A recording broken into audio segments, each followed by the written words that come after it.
안녕하세요. 세무법인 시연의 윤재영 세무사입니다. 오늘은 절세의 기본 구조 파악을 통해서 절세 혜택 최대한으로 누리는 방법을 설명해 드리도록 하겠습니다.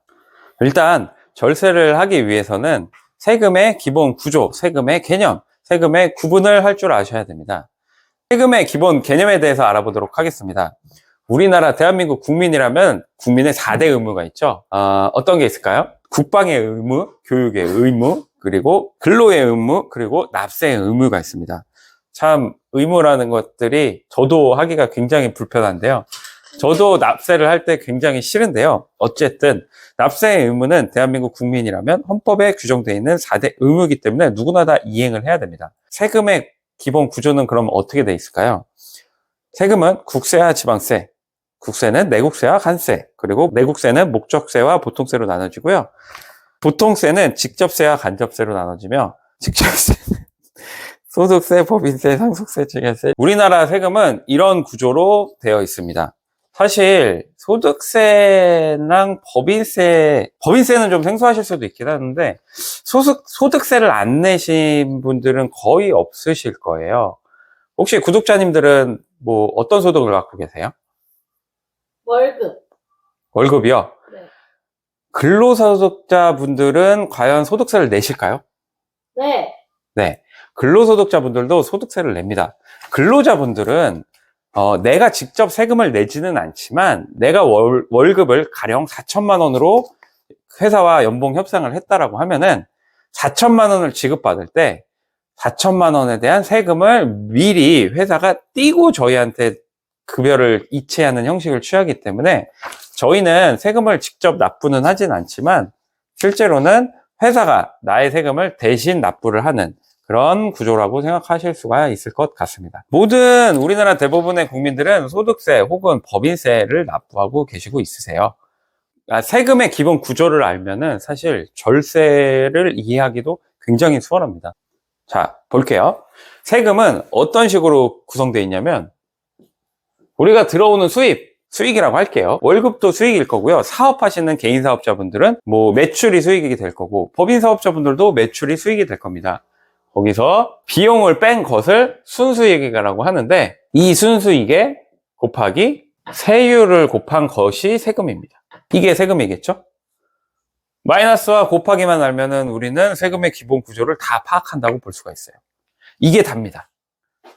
굉장히 쉽죠? 그럼 우리가 이 세금을 줄이기 위해서는 어떻게 해야 될까요? 비용을 늘리거나 세율을 낮추거나 혹은 수익을 낮추면 사칙연산에 의해서 세금이 줄게 됩니다. 하지만 지금 이 수익을 낮추는 것은 매출 누락이기 때문에 이런 거는 탈세 상담이어서 우리는 사용하면 안 되고요. 저희는 비용을 높이거나 세율을 낮추는 효과를 통해서 절세 포인트를 찾아야겠죠. 흔히 시장에서 얘기하는 개인 사업자의 법인 전환이 바로 이 세율을 낮춰갖고 절세를 하는 구조입니다. 만약 우리가 순소득이 2억, 매출이 5억이고 비용이 3억인 사업체를 운영하고 있다고 가정을 해볼게요. 우리는 세금을 그러면 얼마큼 낼까요? 2억 곱하기 세율. 2억 곱하기 세율입니다. 2억 곱하기 세율에 따라서 세금이 나오는데 이 세율의 경우 개인 사업자와 법인 사업자에 따라서 세율 차이가 납니다. 우리나라 법인세법상 세율은 2억까지는 현재 9%, 그리고 2억에서 200억 사이는 19%. 법인 세율은 이렇게 되고 개인 소득세율은 누진세율이라 그래서 위에 표와 같이 설정이 되어 있습니다. 예를 들어 우리가 2억 원의 소득이 발생했다고 가정하면 개인 사업자인 경우에는 5,600만 원 정도 소득세가 발생을 할 거고요. 법인 사업자로 운영을 한다라고 하면은 약 1,800만 원 정도 세금이 발생하기 때문에 차이 금액은 거즘 4천만 원에 육박한다고 볼 수가 있습니다.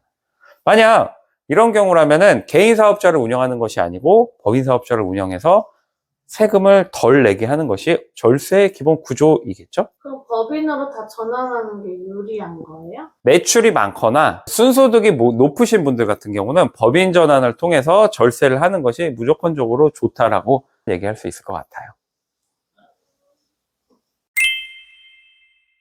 제가 앞서 표기한 그 내용을 조금 더 자세하게 설명을 하면은 요런 구조가 나옵니다. 사실 이게 세금의 구조의 끝입니다. 끝판왕.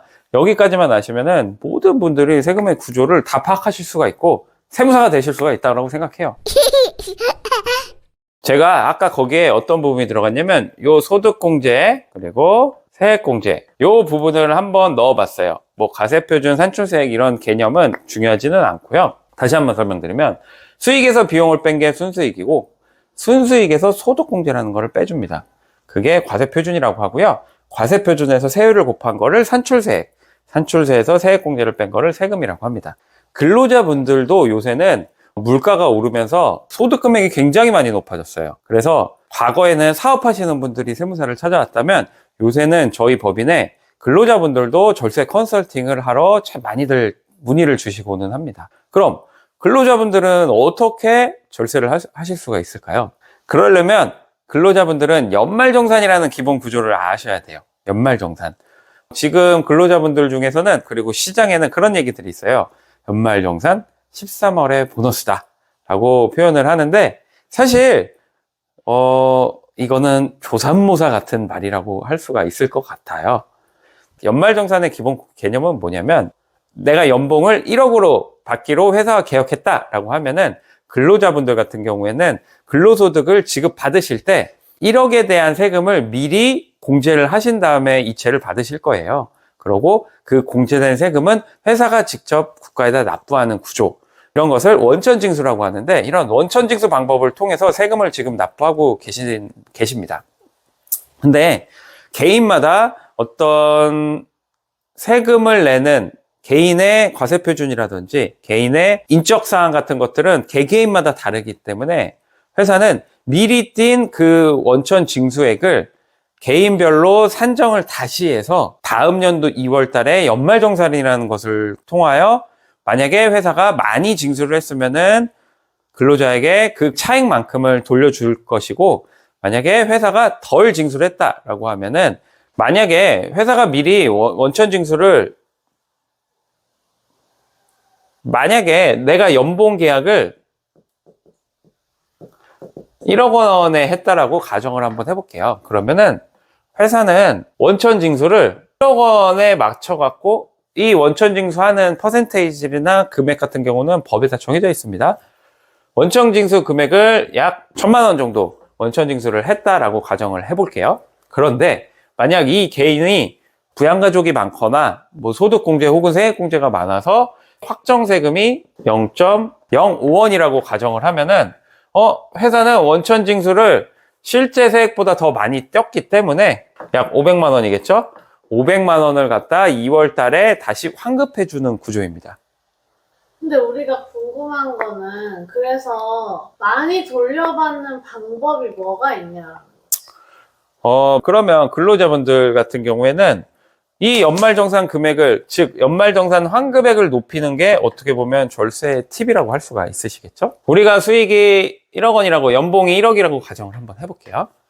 1억의 연봉을 가정하면은 근로소득자분들은 비용이라는 개념이 없기 때문에 국가에서 약 30%에서 한 50% 정도를 근로소득공제라고 연봉에 따라서 공제를 해주는 금액들이 있습니다. 그래서 그 비용을 대략적으로 3천만 원이라고 가정을 한번 해볼게요. 그러면 저희의 순수익은 0.7억 원이 되겠네요. 7천만 원이 됩니다. 그러면 근로자분들 중에 소득공제를 통해서 과표를 낮추는 그 절세를 하는 게 첫 번째 일단 기본 팁일 수가 있겠네요. 소득공제 어떻게 받는 거야?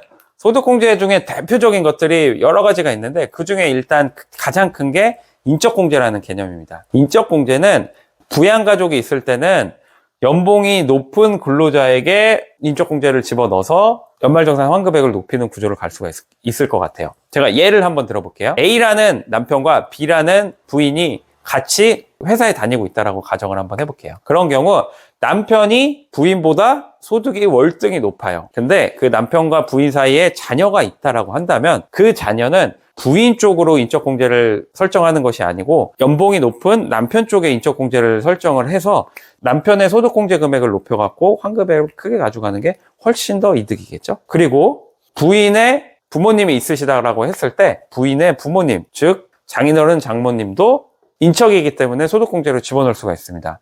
장인어른 장모님을 소득이 월등히 높은 남편 쪽에 인척공제를 집어넣음으로 인하여 연말정산 환급액을 높이는 게 첫 번째 꿀팁이라고 할 수 있을 것 같아요. 그리고 만약에 남편과 부인이 연봉이 비슷하게 높다라고 가정을 한번 해볼게요. 남편과 부인이 연봉이 비슷하게 높다라고 하면은 또 소득공제 중에 대표적인 게 신용카드 공제라는 것이 있습니다. 모두들 알고 있으시겠죠? 저는 남편이랑 부인 중에 한 분의 카드를 다 같이 쓰는 것을 추천을 드려요. 왜 그러냐면 신용카드 공제라고 하는 것은 이 소득공제 파트에 들어가긴 하는데 이 소득공제에 들어가는 카운팅 자체가 내 연봉의 25% 이상을 쓸 때부터 카운팅이 들어갑니다. 그러니 연봉이 둘 다 1억이라고 해서 2,500만 원, 2,500만 원을 서로 카드를 쓰면 사실 소득공제는 아무것도 들어갈 수가 없어요. 그래서 부인 신용카드를 없앤 다음에 남편 신용카드로 해서 몰빵으로 5천만 원을 쓰게 된다면은 그러면은 2,500만 원인 한도액을 넘은 2,500원만큼은 소득공제를 받을 수가 있으시겠죠. 만약에 한 분은 근로소득자고 한 명은 사업소득자라고 했을 때는 이것도 똑같습니다. 절세의 기본 구조. 소득 구간이 더 높으신 분들한테 인적공제를 몰아서 세율을 낮추는 게 당연히 더 혜택이 크겠죠. 남편과 부인 중에 더 소득이 높은 분 쪽으로 자녀를 놓는다든지 인적공제를 집어넣어서 세율을 낮추는 방법이 있을 것 같아요. 요게 일단 절세 팁이고요. 그리고 또 세액공제라는 것이 있습니다. 세액공제 같은 경우는 과거 문정권 때부터 이 정부 정책 중에 하나가 고용 증대에 굉장히 포커싱을 맞춰져 있었어요. 모든 정책들이. 그래서 이런 정책의 흐름이 세법에도 반영이 되었는데 사업하신 중소기업을 운영하시는 분들 같은 경우 인원을 한 명 고용할 때마다 700만 원 혹은 1,100만 원까지 세액공제를 해줬어요. 그래서 이런 규정을 활용해서 절세를 하는 방법을 세무대리인분들과 같이 논의를 해보시는 게 좋을 것 같아요. 여기까지 절세의 기본 구조에 대해서 한번 알아봤어요. 이 세금이라는 것은 이 틀에 모두 다 들어오기 때문에 이 구조만 알면은 우리 모두 다 절세를 할 수가 있습니다. 여러분들이 세금 구조 파악을 통해서 앞으로도 세금 없는 세상 속에 살 수 있기를 바라는 마음을 안고 이상 세무법인 시연의 윤재영 세무사였습니다.